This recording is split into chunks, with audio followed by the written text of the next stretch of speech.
ఓం నమో వెంకటేశాయ. అందరికీ నమస్కారం అండి. శ్రీవారి సేవకు రెడీ. ఓం నమో నారాయణయ్య. అందరికీ నమస్కారం అండి. నేను తిరుమల శ్రీవారి సేవకి ఆగస్టు 4 నుండి 10వ తారీఖు వరకు తిరుమల వెళ్తున్నానండి. మీ అందరికీ కూడా శ్రీవారి సేవ చేసుకునే భాగ్యం కలగాలని కోరుకుంటూ ఈరోజు వీడియోలో ఏమేమి ప్యాక్ చేసుకుంటున్నాను, తిరుమలకి వెళ్ళేవారు ఎలాంటి లగేజ్ తీసుకోవాలో అని ఈ వీడియోలో చూద్దామండి. ఫస్ట్ టైం కనుక నా ఛానల్ని చూస్తున్నట్టయితే సబ్స్క్రైబ్ చేసుకోండి, బెల్ ఐకాన్ క్లిక్ చేయండి. చాలామంది చిన్న చిన్న మిస్టేక్స్ వల్ల ఇబ్బంది పడుతూ ఉంటారండి. అలాంటి మిస్టేక్స్ పడకూడదు అనుకుంటే వీడియోని చివరి వరకు చూడండి. నేను తీసుకెళ్లే లగేజ్ బ్యాగ్ ఇదండి. ఇది మీడియం సైజులో ఉంటుంది. ఇది కొంతమంది స్మాల్ సైజా బిగ్ సైజా అని అడుగుతున్నారు, కానీ ఇది మీడియం సైజ్ అయితే మనకి సరిపోతుంది. ఎందుకంటే అక్కడ ఎక్కువగా సేవా చీరలోనే ఉంటామండి. మనం పొద్దున్నుంచి మార్నింగ్ నుంచి ఈవినింగ్ వరకు సేవా డ్యూటీలోనే ఉంటాం కదా. చేసినప్పుడు మనకి బోత్ తిరుమల తిరుపతి అనే ఒకటే రిజిస్ట్రేషన్ చేసుకుంటే మటుకు తిరుమలలో 4 రోజుల సేవ, తిరుపతిలో అంటే పైన కొండ మీద 3 రోజుల సేవ ఇస్తారండి. అలాగే ఓన్లీ తిరుపతి అని చేసుకుంటే తిరుపతిలోనే 7 రోజుల సేవ ఉంటుంది, జనరల్ సేవ ఉంటుందన్నమాట. అలా ఒక ఇంపార్టెంట్ విషయం ఏంటంటే తిరుమలలో సేవ చేసుకునే వాళ్ళకి అక్కడ రూమ్లో బెడ్లు అవి ఉండవండి. కిందే పడుకోవాలి. చేపలు ఇస్తారు, దిండ్లు అవి కూడా ఉండవు. అక్కడ లాకర్స్ ఇస్తారు, కానీ వాటికి కీసు ఉంటాయి. కానీ మనం అక్కడ కొనుక్కుంటే అందరికీ ఒకలాగానే ఉంటాయండి. ఒకళ్ళ కీలో నుంచి ఒకళ్ళ లాక్ తీసేయచ్చు అనమాట. అలా కాకుండా మనం ఇంటి దగ్గర నుంచి దానికి సరిపడా మీడియం సైజు చిన్న సైజు లాకర్ ఒకటి తీసుకెళ్తే మంచిదన్నమాట. అలా తిరుపతిలో అయితే అలా కాదండి. అక్కడ వాళ్ళే బెడ్స్ ఉంటాయి, పిల్లోస్ అన్నీ ఉంటాయి అన్నమాట. లాక్ కూడా వాళ్ళే ఇస్తారనమాట. పిల్ల అవసరం లేదు. ఒక టవలు, బ్లాంకెట్ తీసుకెళ్తే సరిపోతుందండి. మెయిన్ ఇంపార్టెంట్ ఏంటంటే సేవా యూనిఫామ్ అండి. సేవా యూనిఫామ్ మీకు తెలుసు కదా, ఆరెంజ్ కలర్ చీరకి మెరూన్ కలర్ బోర్డర్ అనమాట. అలాగే మెరూన్ కలర్ బ్లౌజ్ ఉంటుంది. ఇలాంటివి నేను రెండు శారీస్ తీసుకెళ్తున్నాను అనమాట. ఇది కంపల్సరీ అండి సేవా యూనిఫాము. ఈ సేవా యూనిఫాము మనం ఇదివరకైతే నేను పోయినసారి మార్చి వెళ్ళినప్పుడు మీకు ఒక విషయం చెప్పాలండి. సేవా యూనిఫామ్ ఏం చేశానంటే ప్లెయిన్ది తీసుకెళ్ళాను అనమాట. అంటే ఇలాంటిది ప్లెయిన్, అంటే ఏం అంచు లేకుండా సాదాగా ఉన్నది తీసుకెళ్తే అప్పుడు టెంపుల్ డ్యూటీ పడినప్పుడు అంటే దాంట్లో వాళ్ళు లీడర్స్ ఎవరు రాలేదని చెప్పేసి నన్ను లీడర్గా పెట్టినప్పుడు నేను ఈ శారీ కట్టుకుని వెళ్తే అక్కడ ఆయన నాకు సన్నిధి డ్యూటీ స్లిప్ ఇచ్చారు. ఈ శారీ చూసి ఏంటమ్మా ఇది లీడర్ నువ్వే ఇలా కట్టుకుంటే ఎలాగా, వేరే శారీ ఇలా కట్టుకుంటే లోపల అలౌ చేయరు కదా గుళ్ళోకి అన్నారు. అప్పుడు నాకు ఏం చేయాలో అర్థం అవ్వక ఆ సార్ని అడిగానండి. నేను రూమ్కి వెళ్ళి వెంటనే చీర మార్చుకుని వచ్చేస్తానండి, మీరు ఇవన్నీ చెక్ చేసుకునే లోపు వీళ్ళందరికీ అనేటప్పటికీ ఆ సార్ ఒప్పుకుంటే వెంటనే అక్కడి నుంచి సేవా సాధనలోకి వచ్చేసి, అంటే మా వాళ్ళు అందరూ అక్కడే ఉండిపోయారు. వాళ్ళ శారీస్ ఎక్కడున్నాయి కూడా నేను వాళ్ళని అడగలేదు. అందుకని మా రూమ్లో ఉన్న వేరే వాళ్ళని ఒక శారీ ఇవ్వండి అర్జెంటుగా, నేను మళ్ళీ వచ్చి మీకు వాష్ చేసి ఇస్తాను. టెంపుల్ డ్యూటీ పడింది, సన్నిధిలోకి శారీ కావాలి అంటే వాళ్ళు ఒకళ్ళు ఇచ్చారనమాట. ఆ శారీ కట్టేసుకుని మళ్ళీ వెంటనే వెళ్ళిపోయాను. అప్పటికి ఇంకా చెక్ చేస్తున్నారనమాట. అక్కడ విజిలెన్స్ ఆఫీసర్ చూసి, అమ్మ మిమ్మల్ని ఇబ్బంది పెట్టాలని కాదు, నేనంటే ఇక్కడ లోపలికి వెళ్తే ఇంకా లోపలికి కూడా రానివ్వరు, అందుకని నేను మిమ్మల్ని ఇక్కడే చెప్పాను, మీరు చేసుకుని వచ్చారు, సరే వెళ్ళండి అని చెప్పేసి లోపలికి పంపించారనమాట. అప్పుడు సన్నిధి లోపల పడిందనమాట డ్యూటీ. సాయంత్రం 4 గంటల నుంచి 8 గంటల వరకు లోపలే ఉన్న గర్భగుడిలోనే చేసాం. అలాగే 7:30కి హారతి ఇచ్చినప్పుడు కూడా సేవా వాళ్ళని మాత్రమే ఉంచారనమాట లోపల. మిగతా వాళ్ళందరినీ బయటికి వచ్చి హారతి తీసుకోమన్నారనమాట. ఆ చుట్టుపక్కల ఉన్న సేవా వాళ్ళందరూ వెళ్ళి హారతి తీసుకున్నాం అనమాట, వెంకటేశ్వర స్వామి హారతి. అలాగా అందుకని నేను అనేది యూనిఫామ్ మెయిన్. ఇలా ప్లెయిన్ శారీ ఉన్నది ఏది తీసుకెళ్ళమాకండి, నాకు తెలవక అలా వెళ్ళానమాట. ఇలా బార్డర్ ఉన్నది మెరూన్ కలర్ది అయితేనే తీసుకోండి. బ్లౌజ్ కూడా విత్ మెరూన్ కలర్ అనమాట. అది ఈ సేవా యూనిఫామ్ చాలా ఇంపార్టెంట్. మనం ఎక్కడికి వెళ్ళినా కూడా సేవ చేసేటప్పుడు ఈ యూనిఫామ్కి చాలా పవర్ఫుల్ ఉందండి. నేనైతే 2 జతలు పెట్టుకుని ఒకటి ప్లెయిన్ శారీ కూడా పెట్టుకున్నాను. తర్వాత 4 జతలు మామూలు విడిగా పెట్టుకున్నాను అనమాట. ఎందుకంటే చాలండి అవి మనం ఎక్కువ పొద్దు నుంచి సాయంత్రం వరకు సేవా యూనిఫామ్లోనే ఉంటాం అనమాట. అందుకని ఎక్కువ అవసరం ఉండదు.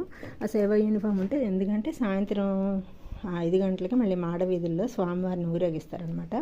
ఊరేగించినప్పుడు మనం ఈ యూనిఫామ్ ఉంటే సేవ వాళ్ళనే లోపలికి పంపిస్తారు, మిగతా ఎవరిని తాళ్ళు కట్టేసి ఎవరిని లోపలికి రానివ్వరు అనమాట. అప్పుడు మనకి ఆ తాడు పట్టుకుని స్వామివారి ముందు నడవటం అంటే చాలా అదృష్టం కదండి మాడవీధుల్లో ఊరేగేటప్పుడు. అదే కాకుండా మనం సేవ యూనిఫామ్ ఉన్నప్పుడు మన సేవ అయిపోయినాక మనం వేరే అన్నదానంలో వెళ్ళి సేవ చేయాలన్నా, లేకపోతే పూలు మాల కడతారండి. అక్కడ పూలు మాల కట్టే దగ్గర కూడా మనం వెళ్ళి పూలు మాల కట్టవచ్చు. ఎందుకంటే ఆ పూలు మాల కట్టినవి సాయంత్రం స్వామివారిని ఊరేగిస్తారు కదండి, ఆ స్వామివారికి వేస్తారనమాట. అంటే మన చేతుల్లో మన మాల కట్టింది స్వామివారి ఊరేగింపజటం అనేది మనకి చాలా తృప్తిగా ఉంటుంది కదండి. అందుకని ఈ సేవా యూనిఫామ్ ఉంటే అంత మంచిదనమాట. ఎక్కడికి వెళ్ళినా కూడా ఈ సేవా యూనిఫామ్ ఉన్నప్పుడు మనం ఏ సేవ చేసుకోవటానికైనా అనుకూలంగా ఉంటుంది. ఇవన్నీ తీసుకెళ్ళినాక ఇంకోటి మర్చిపోకూడదండి, అవి ఏంటంటే ఐడి కార్డ్స్ అండి. ఐడి కార్డ్స్ నేను 2 పెట్టుకున్నాను అనమాట. ఒకటి పెద్దది, ఒకటి చిన్న ఐడి కార్డ్ అనమాట. ఎందుకంటే చిన్న ఐడి కార్డ్ అయితే మనకి టెంపుల్ డ్యూటీ పడినప్పుడు ఐడి కార్డు ఇస్తారండి. ఐడి కార్డు లోపల వెనక పెట్టుకోవాలి మన ఆధార్ కార్డు. అందుకని చిన్నది ఆధార్ కార్డు, అది పెద్దదైతే మనం క్యారీ చేయలేము కదా, అందుకని పెద్దదేమో తర్వాత మనకి రిజిస్ట్రేషన్ అప్పుడు చూపిస్తారనమాట, అందుకని చూపించాలన్నమాట ఇది. అలాగే మనం రిజిస్ట్రేషన్ చేసుకునేటప్పుడు టీటీడీ యాప్లో నుంచి ఒకటి రిజిస్టర్ అయింది స్లిప్ వస్తుంది కదండి, అది కూడా స్క్రీన్ ప్రింట్ తీసుకుని అది కూడా దగ్గర పెట్టుకోవాలన్నమాట. దగ్గర పెట్టుకుంటే ఆ రోజు మనం రిజిస్ట్రేషన్ చేసుకునేటప్పుడు అది చూపించాలన్నమాట. అది మరీ ఇంపార్టెంట్, అది లేదని రానివ్వరండి. ఇవన్నీ మర్చిపోకుండా చాలా జాగ్రత్తగా తీసుకెళ్ళాలన్నమాట. అలాగే రిపోర్టింగ్ మనకి టీటీడీ వెబ్సైట్ టైంలోనే మనకి రిపోర్టింగ్ టైము డేటు ఇస్తారనమాట. మనం దానికంటే ముందే వెళ్ళి రిపోర్ట్ చేసుకుంటే మంచిదండి. అదే ఎలక్ట్రానిక్ గాడ్జెట్స్ కొన్ని ప్లేసుల్లో కెమెరాలు, ఫోన్లు, స్మార్ట్ వాచ్లు అవి అలో చేయరండి. చాలా ఖచ్చితంగా ఫాలో అవ్వాలండి, ఆ రూల్ ఖచ్చితంగా ఫాలో అవ్వాలి. అలాగే మెడిసిన్స్ కూడా కంపల్సరీ అండి. షుగరు, బీపీ అవి ఉంటాయి కదండి కొంతమందికి, ఆ మెడిసిన్స్ అన్నీ కూడా తీసుకెళ్ళాలి. అలాగే టూత్ బ్రష్, పేస్టు, సోపు, మళ్ళీ లిక్విడ్, వాషింగ్ లిక్విడ్ ఇవన్నీ కూడా తీసుకెళ్ళాలి. టెంపుల్ డ్యూటీ పడినప్పుడు గోల్డ్ అనేవి ఉండకూడదండి, అందుకని మనం ఒక నెయిల్ కట్టర్ కూడా తీసుకెళ్ళి అక్కడికి వెళ్ళినప్పుడు నెయిల్స్ ఏమీ లేకుండా చూసుకుంటే కూడా చాలా మంచిదన్నమాట. అదే రిజిస్ట్రేషన్ చేసేటప్పుడు సేవా సదన్ రిజిస్ట్రేషన్ మనము తీసుకుని రిజిస్ట్రేషన్ చేసుకోవాలంటే సేవా సదన్ 2లోకి వెళ్ళాలండి. అక్కడ సేవా సదన్ 1, సేవా సదన్ 2 అని ఉంటుంది.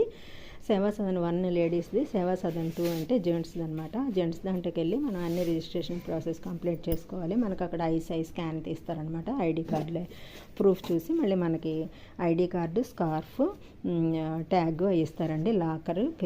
లాక్ది ఇస్తారనమాట. ఇచ్చినప్పుడు అవన్నీ మనం చాలా జాగ్రత్తగా స్లిప్పులు, రిసిప్ట్ ఒకటి కూడా పారేయకూడదు. కొత్తగా వెళ్ళే వాళ్ళకి, ఇండివిజువల్గా వెళ్ళే వాళ్ళకి ఇవన్నీ తెలియదు అనమాట. అంటే ఆ రిసిప్ట్ ఏంటో అనుకుంటారు, కానీ ఆ రిసిప్ట్లో మన సేవ అంతా అయిపోయినాక లాస్ట్లో ఇవన్నీ మనం వాళ్ళకి మళ్ళీ తిరిగి అప్పచెప్పేయాలండి. ఐడి కార్డు, స్కార్ఫ్, లాక్ ఇవన్నీ అప్పచెప్పినప్పుడు ఆ రిసిప్ట్ కంపల్సరీ ఉండాలండి. ఆ రిసిప్ట్ లేదంటే మనకి ఫైన్ చెల్లించుకోవాల్సి వస్తుందండి. అందుకని చాలా జాగ్రత్తగా గ్రూప్గా వెళ్ళే వాళ్ళకైతే అన్ని గ్రూప్ లీడరే చూసుకుంటారండి. అది ఇండివిజువల్గా వెళ్ళే వాళ్ళకైతే ఇవన్నీ చాలా జాగ్రత్తగా దాచుకోండి, పారేయకూడదు. ఏ రిసిప్ట్ కూడా పారేయకుండా జాగ్రత్తగా దాచుకోవాలండి. అది మనం ఎక్కువగా లగేజ్ కొంతమంది చాలా ఎక్కువ లగేజ్ తీసుకెళ్తారు.